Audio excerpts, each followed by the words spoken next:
wanted to share with you an idea, something that has worked for me. So the challenge with the softbox, in my experience, is that just the fact that it's the size of it. It's not very big in relation to the subject that you want to light. Now you can get a softbox that it seems big, but the issue is that unless the softbox is like an arm's length away, it's not going to give you the wraparound effect that the light would want to give. So the solution that I found that I got from a photographer is to use something called a V-flat. I don't know if you're familiar with it. Whether or not you are familiar with it, I want to share with you one that I've got here. So this here is a DIY version of a V-flat. And so one of the great things about this is that you open it up, and instead of having the light facing the instructor or the talent or the subject that you're capturing, you turn that light around and you point it and bounce the light off of the softbox, right? Not the softbox, off the V-flat.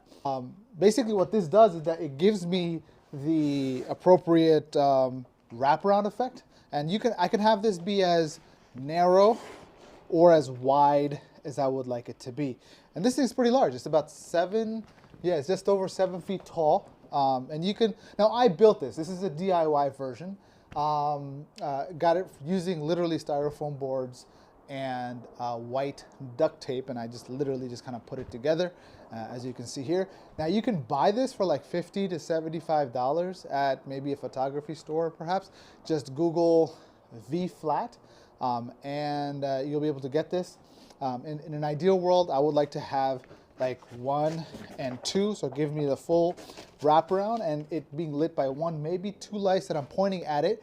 And the good thing about it is because the surface is large, the lighting becomes softer as it comes around the subject, so giving me the appropriate aesthetic that I want.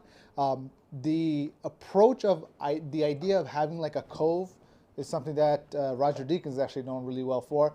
So it's kind of like a page out of his book. I kind of sometimes do that here with, if you don't have, like I basically got myself a set of Chinese dividers.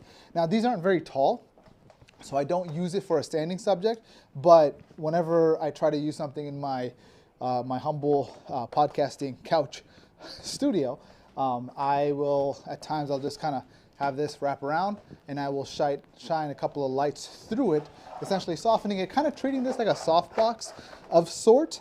But I like the look and the aesthetic that comes from a large surface area such as this. And it's kind of like what I'm doing over here. I'm literally shining, sometimes what I'll do is I'll turn on these 2 lights at night when there's no light. Right now we got a lot of light because it's daytime. I got the garage door open. But I'll essentially use my white wall as a bounce card for basically a fill for any of my subjects or talents that are going to be sitting on the couch in the podcast. So, but this is essentially something that's worth doing because it's going to be big. It wraps around. It fills in those shadows really well. And the other great thing about it is when you're done with it, it just folds up real easy. And that's it. I would highly recommend if you have the opportunity, go ahead and get yourself one of these. If there's no place near you that's selling one, then you can just build it. Like get some white cardboard or styrofoam board, tape it up so it's secure and stays together. Or another idea where you execute the same thing. If you have a couple of Chinese dividers or a couple of boards, you can have that shape, that cove shape, and you get a couple of white fabric, and you just kind of throw it over, and then you bounce the light off of that. And so it's the same idea, it's just not as pretty or professional looking, but the result is about the same. So let me know if you have any questions. Let me know if this is something that could be implemented in the next shoot, and we'll take it from there. All right, bro.